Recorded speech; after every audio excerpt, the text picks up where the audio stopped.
नमस्कार दोस्तों, study with Santosh YouTube education channel पर आप सभी दोस्तों का हार्दिक स्वागत है।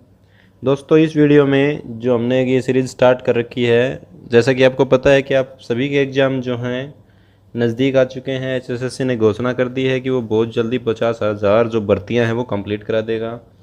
तो आप भी तैयारियों के साथ जुट जाइए जल्दी जल्दी। यहाँ पर हम आपको जो इंग्लिश प्रीवियस ईयर्स में आई हुई है एचएसएससी के द्वारा जो दी गई है वो यहाँ पर हम आपको करवाएंगे।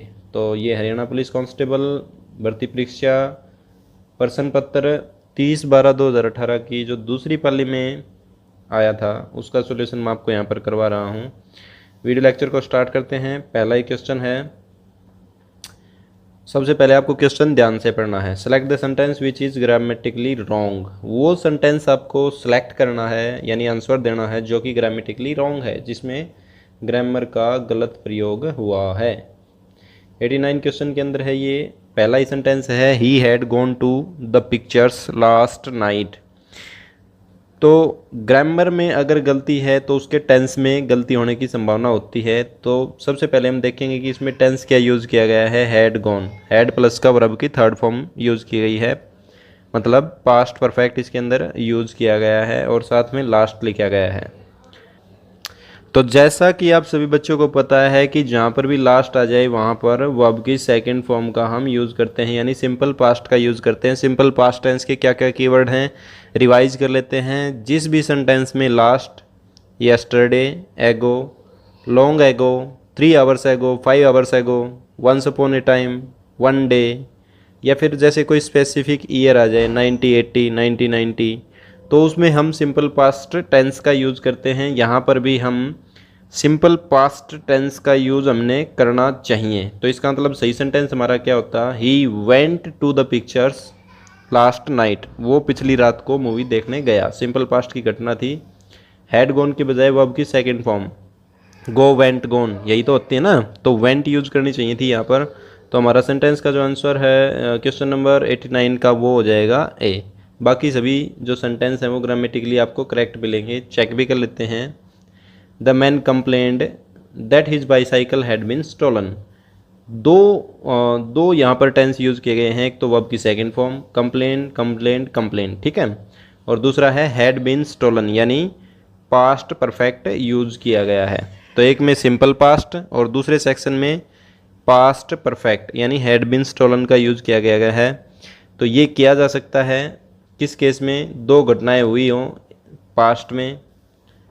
जो पुरानी घटना है उसके लिए पास्ट परफेक्ट और जो नई घटना है पास्ट की उसके लिए सिंपल पास्ट का हम यूज़ करेंगे। कैसा ही है, साइकिल पहले चोरी हुई, ठीक है, तो हैड बिन स्टोलन, यानी ये पुरानी घटना है पास्ट की, और नई घटना क्या थी कि आदमी शिकायत लिखाने पुलिस स्टेशन में गया। तो ये बिल्कुल एग्जैक्टली मैच में है। पुरानी घटना में पास्ट परफेक्ट का और नई घटना में सिंपल पास्ट यानी कंप्लेंट का प्रयोग किया गया है। तो ये बिल्कुल सही है। इसके बाद है I will come if you invite me. ये कंडीशनल सेंटेंस है या कंडीशनल टेंस है। इसमें क्या होता है, इफ़ वाले के अंदर क्या दिया गया है, वर्ब की फर्स्ट फॉर्म दी गई है। तो ये कौन सा सेंटेंस है, कंडीशनल सेंटेंस है। तो जो मेन क्लॉज होता है उसके अंदर क्या होता है, विल का प्रयोग किया जाता है। अगर वर्ब की फर्स्ट फॉर्म यूज़ की जाए तो विल का प्रयोग, सेकंड फॉर्म यूज़ की जाए तो वुड का प्रयोग किया जाता है। तो इसका मतलब ये सेंटेंस हमारा क्या है, सही है। इसमें देखना क्या होता है कि इफ़ वाले सेंटेंस में हमने विल या वुड या वाज का प्रयोग हमने नहीं करना होता है। जो बाकी दूसरा बचा होता है उसमें हम कर सकते हैं। अगर हम इफ़ वाले सेंटेंस में विल का प्रयोग कर लेते हैं तो वो गलत हो जाता है। जैसे मैं कहूँ I will come if you will invite me, गलत हो जाता, क्योंकि इफ़ यू विल होता तो ये क्या हो जाता, डबल विल एरर हो जाता। तो डबल विल एरर में वही विल गलत होगा जो इफ़ के बाद आएगा या इफ़ के साथ आएगा। तो ये सेंटेंस हमारा बिल्कुल सही है। He will certainly pass the test. वो निश्चय ही जो टेस्ट है उसको पास कर लेगा। तो ये बिल्कुल सही है। विल का यूज़ किया गया है, विल के बाद वर्ब की फर्स्ट फॉर्म पास का यूज़ किया गया है। सर्टेनली क्या है, एडवर्ब है, निश्चित रूप से। जिस भी वर्ड के लास्ट में ly आ जाए वो क्या होता है, एडवर्ब होता है, जो वर्ब की विशेषता बताए। यानी पास की विशेषता क्या बता रहा है कि वो निश्चय ही पास हो जाएगा। तो ये सब बिल्कुल सही है, पहला ही हमारा क्या है, गलत है। तो 89 का आंसर हो जाएगा ए। 90 नंबर है I am waiting here since morning. I am waiting here since morning, since और फॉर का प्रयोग कहाँ पे किया जाता है, मैंने आपको पहले भी बताया था जो टेंस के लेक्चर थे उनमें।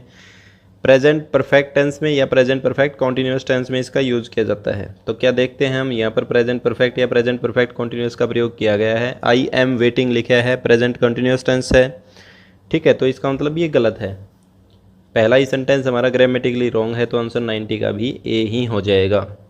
तो प्रेजेंट परफेक्ट कॉन्टिन्यूस टेंस का यूज़ यहाँ पर होना चाहिए था, क्योंकि वो सुबह से क्या कर रहा था, लगातार इंतज़ार कर रहा था। अब तक जो स्पीकर है वो कह रहा है कि मैं सुबह से यहाँ पर इंतज़ार कर रहा हूँ।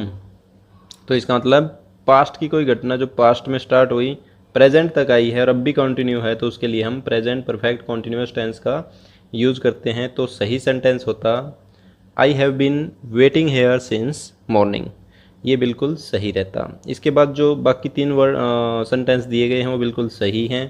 देखो कैसे हैं सही, यहाँ पर देखो, he returned from London last March, simply last लिखा है, लास्ट यस्टरडे एगो अभी बताया था, वो सभी कीवर्ड हैं सिंपल पास्ट के, यानी वर्ब की सेकंड फॉर्म देख लेना, वर्ब की सेकंड फॉर्म यूज की गई है। रिटर्न, रिटर्नड, रिटर्न बिल्कुल सही है।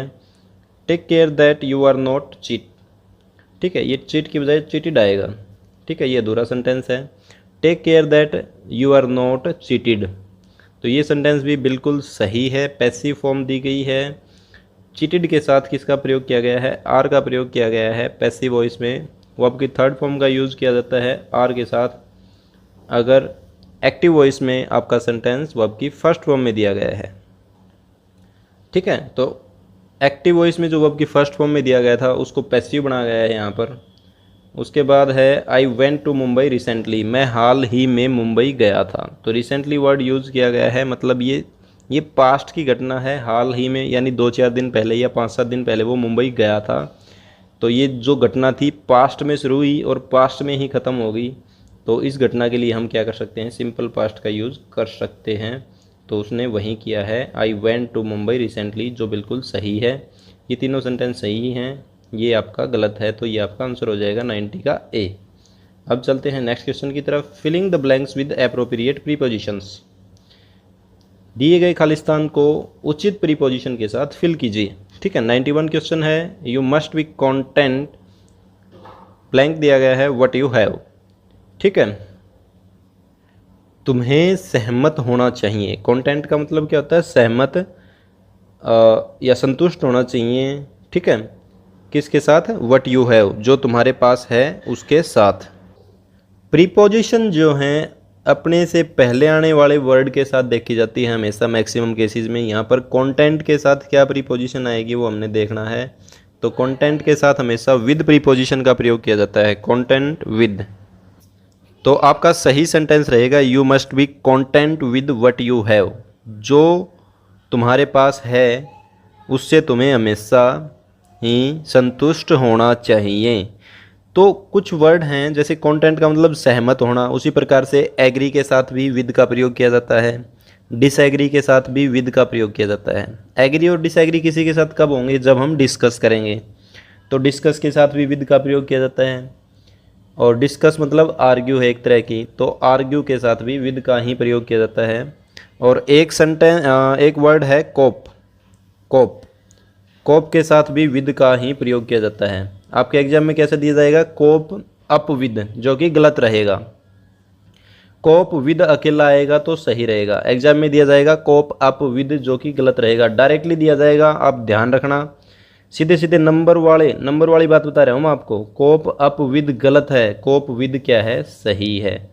तो ये कुछ वर्ड हैं जो आपको ध्यान में रखने हैं, content with, agree with, disagree with, argue with, discuss with, cope with, इन सभी के साथ क्या होता है, प्रीपोजिशन विद का प्रयोग किया जाता है। तो यहाँ पर भी हम क्या करेंगे, you must be content with what you have, ठीक है। नेक्स्ट है 92 नंबर क्वेश्चन, इसमें भी प्रीपोजिशन का केस है।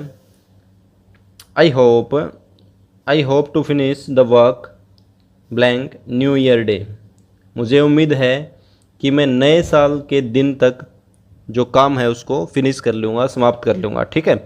तो देखो यहाँ पर क्या है, एक टाइम एक्सप्रेशन दिया गया है। टाइम एक्सप्रेशन कैसे दिया गया है, न्यू ईयर डे तक वो क्या कर लेगा, काम को फिनिश कर लेगा। तो मतलब टाइम बताया गया है कि नए साल के दिन तक वो क्या कर लेगा, काम को फिनिश कर लेगा।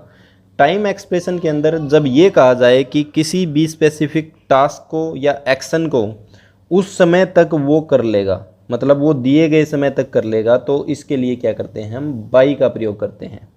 ठीक है, सेंटेंस क्या बनेगा, I hope to finish the work by new year day. मुझे उम्मीद है कि मैं नए साल के दिन तक कार्य को समाप्त कर लूँगा। जैसे होता क्या है, जैसे मान लिया कोई भी कार्य चल रहा है और किसी पॉइंट पे आप हो पास्ट में, और वो कह रहा है कि नए साल का दिन जब तक आएगा उससे पहले मैं इस काम को क्या कर लूँगा, फिनिश कर लूँगा, या उस तक मैक्सिमम उस दिन तक क्या कर लूँगा, मैं उस काम को फिनिश कर लूँगा। तो उस केस में हम क्या करते हैं, बाई का प्रयोग करते हैं। यूज़र की इंटेंशन ये है कि मैं उस दिन से पहले या उस दिन तक काम को क्या कर दूँगा, फिनिश कर दूँगा। तो टाइम एक्सप्रेशन में ठीक है, वो कह रहा है कि मैं उस दिन तक उसको फिनिश कर दूँगा, तो उसके लिए क्या करेंगे, बाई का प्रयोग करेंगे। I hope to finish the work by new year day. ठीक है, एट ऑन इन के जो केस हैं मैंने आपको प्रीपोजिशन में पहले ही करवा रखे हैं। सभी दोस्तों से रिक्वेस्ट है, अगर आपको अच्छे से एग्जाम में कंडक्ट करना है तो कोशिश कीजिए जो HSSC से रिलेटेड इंग्लिश की जो भी हमने प्लेलिस्ट बनाई हुई हैं स्टडी विद संतोष पर, उनके ऊपर जाइए, उनको एक दो बार देखिए, और फिर कुछ समझ में नहीं आए तो आप हमसे डायरेक्टली कमेंट करके या फ़ोन से आप पूछ सकते हैं।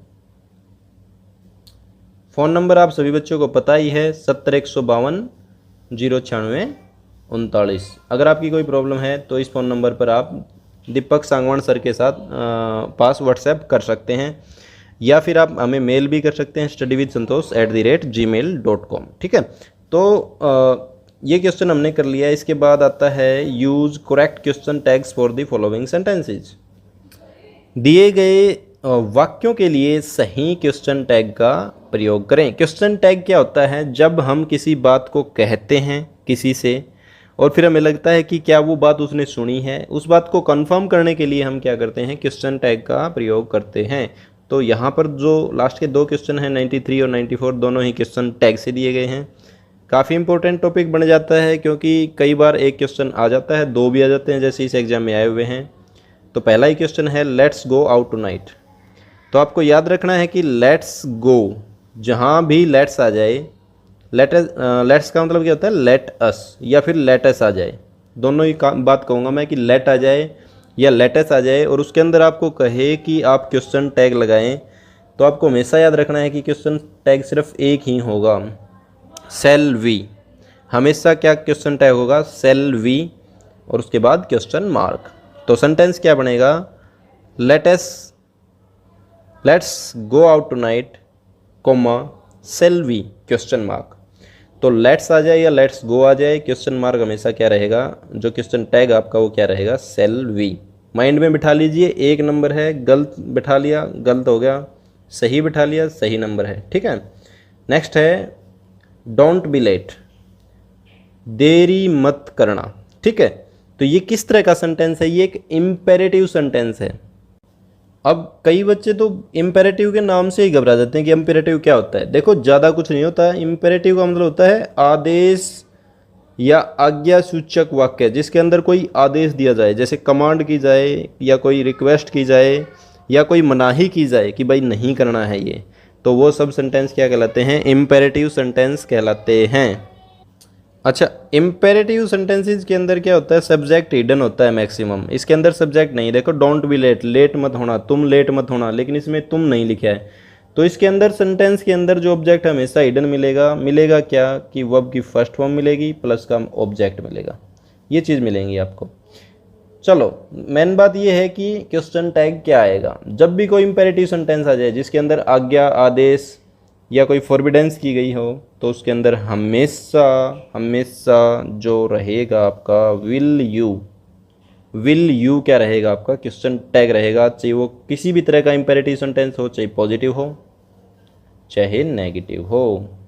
अगर पॉजिटिव इम्पेरेटिव सेंटेंस है तो भी विल यू आएगा, और नेगेटिव इम्पेरेटिव सेंटेंस है तो भी विल यू ही आपका क्वेश्चन टैग आएगा। तो सही सेंटेंस रहेगा don't be late comma will you, क्या, ठीक है, लेट मत होना, क्या तुम होगे, ठीक है। तो ये आपका सही सेंटेंस रहेगा। तो ये आज का लास्ट क्वेश्चन था। इसी के साथ मैं आपको देखो ये क्वेश्चन टैग का टॉपिक जो बात है वो यहाँ पर छेड़ ही दी है, तो मैं आपको थोड़ा क्वेश्चन टैग के बारे में बता देता हूँ। क्योंकि बच्चों को अलग से मैंने क्वेश्चन टैग कराया था तो उसमें कोई अच्छा रिस्पांस नहीं दिया उन्होंने, तो यहाँ पर मैं थोड़ा सा आपको क्वेश्चन टैग के बारे में बता देता हूँ। क्वेश्चन टैग के अंदर 5-7 बातें हैं, अगर वो आप ध्यान में रख लोगे तो आप आसानी से क्वेश्चन टैग को कर दोगे। अगर पॉजिटिव सेंटेंस है तो उसका क्वेश्चन टैग नेगेटिव रहेगा, और नेगेटिव सेंटेंस है तो उसका क्वेश्चन टैग पॉजिटिव रहेगा। ये जनरल इसका रूल है। इसी के साथ क्वेश्चन टैग के अंदर जो भी वो होता है एक्जुलरी वर्ब होती हैं वो आएगी, और अगर पॉजिटिव है तो नेगेटिव आ जाएगा इसके साथ। जैसे सेंटेंस में इज दे रखा है तो क्वेश्चन टैग में क्या आएगा, इजंट आएगा, ठीक है। तो इज क्या है कि एक्जुलरी वर्ब है। और जो आपका ऑब्जेक्ट आएगा वो कैसे आएगा, जो नाउन है उसके हिसाब से आएगा। अगर नाउन राम है तो ही आ जाएगा, सीता है तो सी आ जाएगा। अगर ही सी डायरेक्ट दे रखे हैं तो ही सी डायरेक्ट आ जाएगा। अगर दे रखे है तो दे का दे आ जाएगा, ठीक है। प्रोनाउन दे रखे है तो एज इट इज उठा के उसको रख देंगे आप, चाहे you he C they it हो। और यदि जैसे कोई आपका टेबल वगैरह दे रखे हैं, दिस इज़ ए टेबल, ठीक है, तो टेबल के लिए क्या करेंगे हम इट का यूज़ कर लेंगे, और इज के लिए क्या कर लेंगे, इजंट का यूज़ कर लेंगे। ये सिंपल इसके रूल हैं। This is a table comma isn't it, ठीक है, ऐसे बन जाएगा। अब कुछ इसके एक्सेप्शन हैं जहाँ से इसके क्वेश्चन हर बार बनते हैं। तो पहला है कि अगर आपके सेंटेंस के अंदर आई एम दे रखा है तो उसका क्वेश्चन टैग क्या बनेगा, आरंट आई, ठीक है, क्या बनेगा, आरंट आई क्वेश्चन मार्क। ये आपको याद रखना है। अगर सेंटेंस के अंदर जैसे I am late question comma aren't I, मैं लेट हूँ, क्या मैं नहीं हूँ, ठीक है। तो आई एम लेट का क्वेश्चन टैग क्या बनेगा, आरंट आई। तो आई एम का आपको हमेशा याद रखना है, जहाँ भी आई एम सेंटेंस के अंदर आ जाए तो उसका क्वेश्चन टैग बनेगा आरंट आई। दूसरा भी हमने किया था, अगर आपके सेंटेंस के अंदर लेट्स आ जाए या लेटेस आ जाए तो उसका क्वेश्चन टैग क्या बनेगा, सेल वी बनेगा हमेशा, ठीक है। Let's go out for a walk comma shall we question mark, आओ एक वॉक के लिए चलें, क्या हम चलें, ठीक है। इसके बाद आता है इम्पेरेटिव सेंटेंस का केस। इम्पेरेटिव सेंटेंस जहाँ भी आ जाए उसके अंदर हम क्या करेंगे, विल यू का क्या करेंगे, प्रयोग करेंगे क्वेश्चन टैग का। इम्पेरेटिव सेंटेंस जैसे मैं कुछ एग्जांपल देता हूँ, open the door comma will you, ठीक है, दरवाज़ा खोलो। ये एक तरह का क्या है, आदेश है, तो उसके लिए हम क्या करते हैं, आदेश है तो इसका मतलब क्या है, वो किसके अंदर आएगा, इम्पेरेटिव के अंदर आएगा। इम्पेरेटिव है तो विल यू ही लेगा क्वेश्चन टैग के अंदर। जैसे don't smoke in this room, देखो डोंट दिया है, इसका मतलब फॉरबिड कर रहा है, वो किसी चीज़ से मना कर रहा है कि इस रूम के अंदर क्या करो, स्मोकिंग मत करो, तो फॉरबिड कर रहा है। इस केस में भी इम्पेरेटिव हो गया, तो उसके अंदर हम क्या करेंगे, विल यू क्वेश्चन टैग का ही प्रयोग करेंगे। कम टू माई पार्टी, ठीक है, कोमा विल यू, मेरी पार्टी में आना। इन्विटेशन दे रहे हैं, देखो या तो इम्पेरेटिव हो या इन्विटेशन हो। अगर आप किसी को इनवाइट कर रहे हो किसी चीज़ के लिए तो उसके अंदर भी अगर क्वेश्चन टैग लगाओगे तो वो विल यू ही लगेगा, ठीक है। और एक बात और आप याद रख लेना, अगर आपके सेंटेंस का जो सब्जेक्ट है वो देयर हो, क्या हो, देयर, ठीक है, तो उसके अंदर जो क्वेश्चन टैग के अंदर जो सब्जेक्ट आएगा वो भी क्या आएगा, देयर ही आएगा। जैसे देयर इज ए क्रो, ठीक है, देयर इज ए क्रो, यहाँ पर एक कौवा है तो उसका क्वेश्चन टैग क्या बनेगा, इजंट देयर, क्या यहाँ नहीं है, ठीक है। तो देयर का क्वेश्चन टैग अगर देयर सेंटेंस में कहीं दिया गया है सब्जेक्ट के रूप में तो उसका क्वेश्चन टैग के अंदर जो सब्जेक्ट आएगा या कह सकते हैं कि जो ऑब्जेक्ट आएगा वो क्या आएगा, देयर ही आएगा, देयर का देयर ही आएगा। ये आपको क्वेश्चन टैग के अंदर याद रखना है। इतना भी अगर याद रख के आप चले जाते हो तो 90% चांस है कि आपका जो क्वेश्चन टैग से जो भी क्वेश्चन आएगा उसको आप इजीली कर दोगे। ऐसे ही और वीडियो पाने के लिए स्टडी विद संतोष को सब्सक्राइब जरूर करें। वीडियो को पसंद आया है तो शेयर ज़रूर कर दीजिएगा। धन्यवाद दोस्तों, जय हिंद, आपका दिन शुभ हो।